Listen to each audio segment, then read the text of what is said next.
Bros and Studs! Welcome on in back to the channel, folks, where we feature time-lapse builds, the crappiest LEGO reviews. However, I will guarantee you one thing, and that one thing is that you will receive the most random information about the subject matter at hand. Speaking of subject matter, today is a build video for my fellow LEGO fanatics and plastic gearheads. We have another big boy set to build ahead of us. This big boy set is a mouthful to say, but it is none other than the Technic set Ferrari 488 GTE AF Corse. The set was released on January 2nd, 2021. It weighs in a hefty 1677 pieces. As this is a licensed set and part of the Technic family, you already know that it will cost part of an arm and maybe part of a leg to buy it. Those arms and legs translate to $169.99, which I suppose in the grand scheme of things is not the most expensive LEGO set. However, it's definitely not cheap either. But then again, if you're a Technic fan, which I'm assuming that you are, which is why you're watching this video, that you'll kind of like the set, except with a large exception. I will talk about this exception in a minute or 5.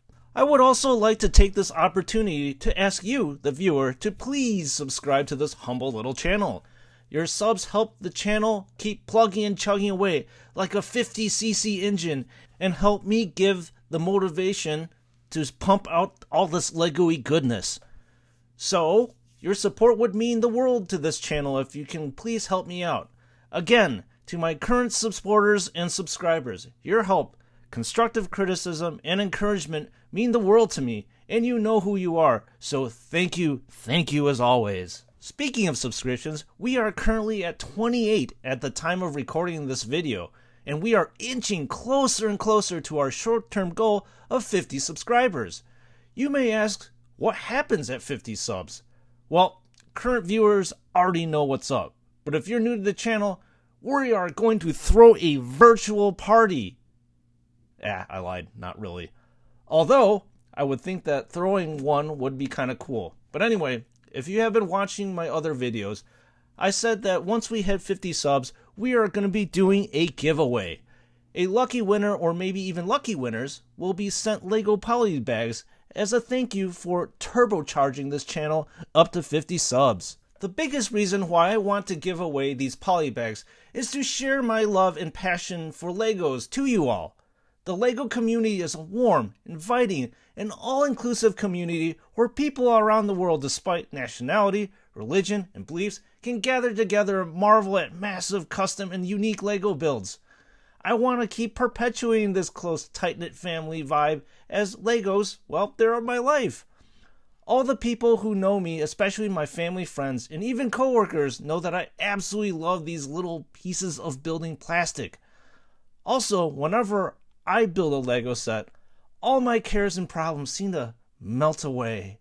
Serenity now. There's a sense of peace, as I have talked about in other builds, that descends upon me as I zone in and focus on the build that's in front of me. Nothing else really matters except the little plastic pieces that are strewn about in random chaos, and I just begin to relax, and I'm just in that perfect zen zone. When I'm done with a particular set, I can look back upon what I built, and I'm overcome with a sense of personal accomplishment that I got through building the LEGO set, hopefully accurately, and all the play functions work, especially on the Technic sets. Then I display the sets I have built in my man cave in the basement of my little humble abode. In fact, my editing studio is right in my man cave, and I'm surrounded by old LEGO sets I have built, and I have a special affinity towards. I also have a ton of unbuilt LEGOs on the shelves that I'm saving for another day to build. Anyway, my friends come by my place, and the first time they come and visit, I take them down to the man cave, and I show them all the sets I have built, and we just start talking about this channel and my hobby, and where my hobby has taken me, so it's really fun for me to talk about this kind of stuff. Oh yeah, I'm sorry. To nobody's surprise, I digressed as usual. So yeah, where were we? Right, we were talking about the giveaway when we hit 50 subs. I hope the people that receive the poly bags through the giveaway sense of peace when they are finished building the LEGO set. And after they're done with it, they can feel the same sense of accomplishment as I do when I finish my own LEGO set. So that is the point of doing the giveaway, to spread the LEGO love and give back to the community that has nurtured me. I will say that we're not just stopping at 50 subs, as 50 is a super short-term goal for this channel. Once we hit 100 subs, we are going to be doing another giveaway. Then pretty much every milestone sub, we will do another. We are not going to stop at just polybags. When the channel gets bigger, I hopefully will be able to increase the size of the sets that I will give away too.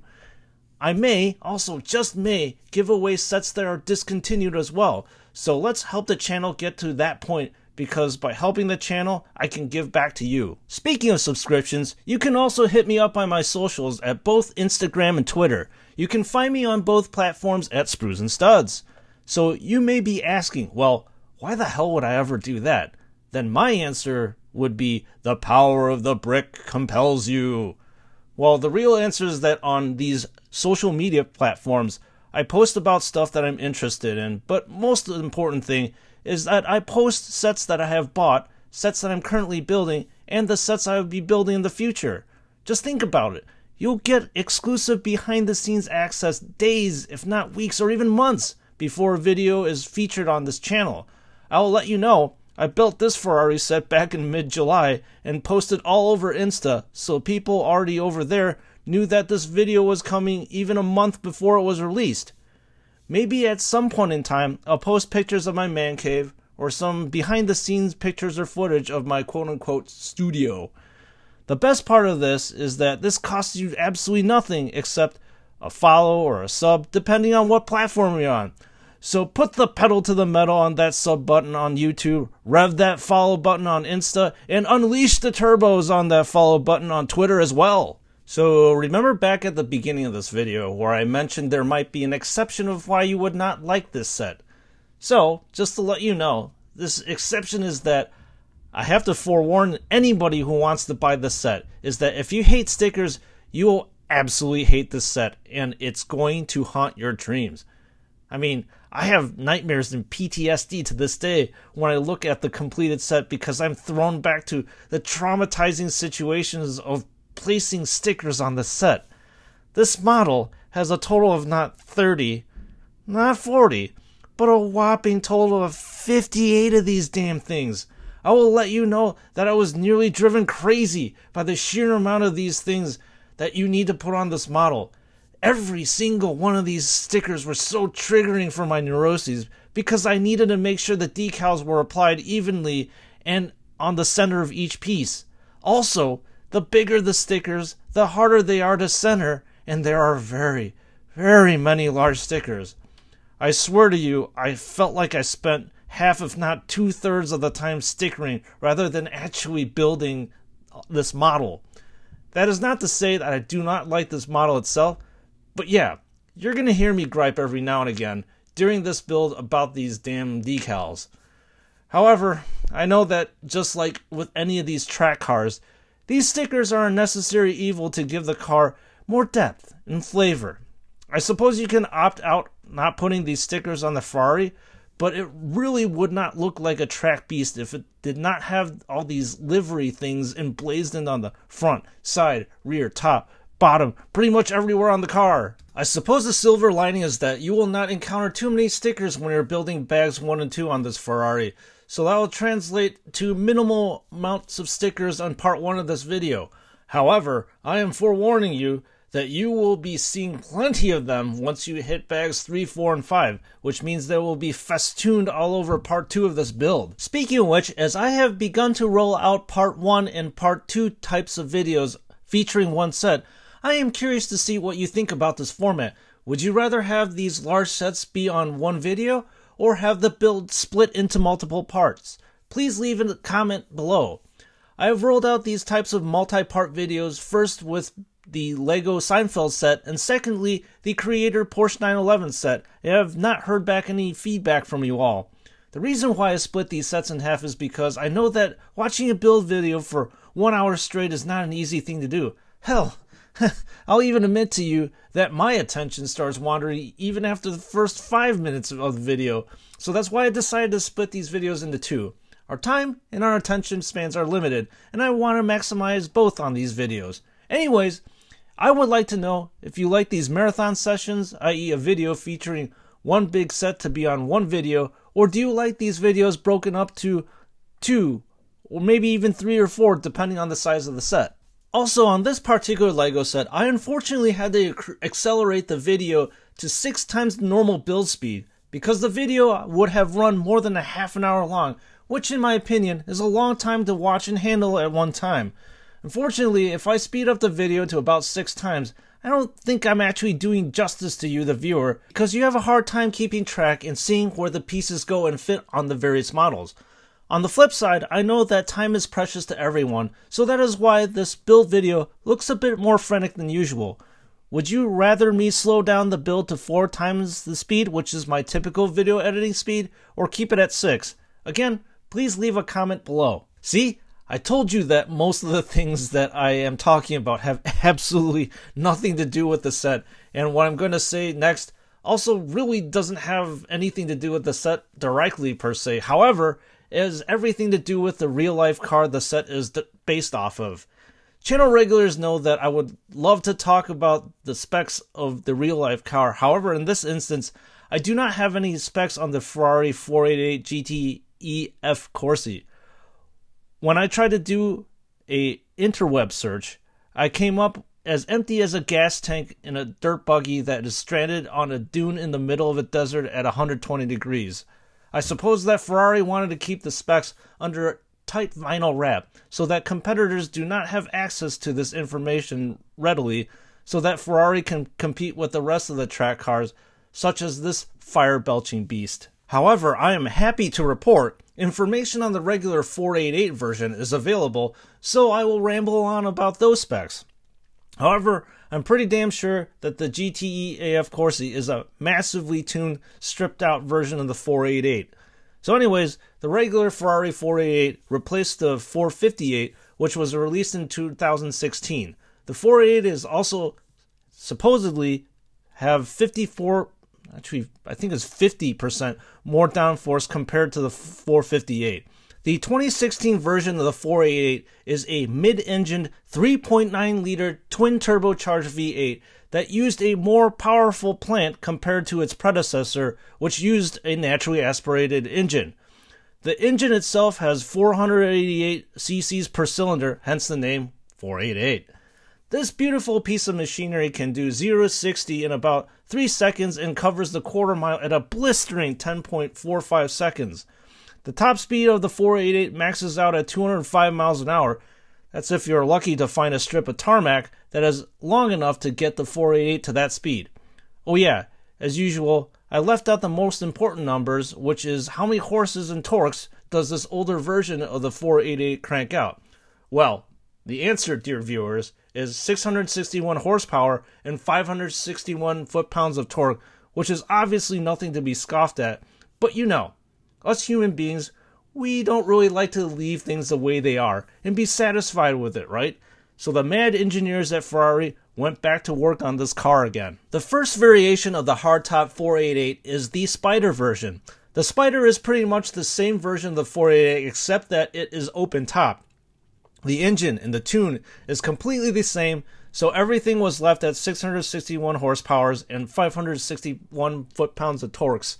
I suppose the only difference is that you'll have the sun beating down on you as the wind courses through your hair at a street-legal miles an hour on the freeway. Not wanting to let a good thing go, the engineers at Ferrari went back to work and their mad scientists came out with the 488 Pista, which was released in the first quarter of 2018. The engineers at Ferrari upped the boost to generate more horsepower and torque. Apparently, the Pista was heavily influenced by the GTE, which actually may shed some light on exactly how much horsepower, or at least a rough estimate of the horsepower that this track car made. Anyway, the Pista starts at $331,000, and for those paltry dollars, you get a mighty 711 horsepower and 567 foot-pounds of torque. This more aggressively tuned version melts the 0 to 60 in 2.7 seconds. And not that it really matters to most gearheads, but I'll put it in here anyways. But the fuel economy, according to EPA estimates, is 15 city and 20 highway. But we all know that in real life practice, Most people have a lead foot, so I'm sure that the fuel economy is way lower than that number. Of course, much like Pagani that remade thousands of versions of their Zonda, while Ferrari did not do thousands of versions, they then created the Pista Spider, which was obviously a combination of the improved hardtop Pista mated with the open topness of the Spider version. This one starts a lightweight of $351,000. However, apparently Ferrari was able to reduce the weight on the Pista Spider so that it is lighter than its coupe counterpart, which most of the time does not ever happen in the real world. As I said in a prior video, and I'll say it again, typically the Spider versions are heavier than the coupe version because the car makers need to brace the Spider version of the car to increase the rigidity, which then results to more added weight on the car. Don't ask me how they did it, but Ferrari have been in the automotive business for a long time, so if any car maker could be able to figure this thing out, it would be Ferrari. I can only hope that other car makers can continue the trend of making the open-top versions of the car lighter than their hard-top counterparts. Another thing that I'm not a fan of this model is that it has a massive wheel gap. As car enthusiasts know, wheel gap is a very unsightly thing and it looks terrible on all cars. This unfortunately is something that plagues all LEGO Technic sets no matter how expensive the model is. The wheel gap is apparent on the Cian, the Chiron, and the 911 GT3 RS. This wheel gap is due to the springs that LEGO uses, so I wish they would improve the springs and make the travel on the suspension shorter, but hey, again, who am I to complain, right? At least we have mini versions of these awesome cars.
Back to the build itself, aside from the stickers that I cover on this model from inch to inch, there is actually another thing that irked me even more than the stickers on this car. I know, you find that pretty hard to believe, right?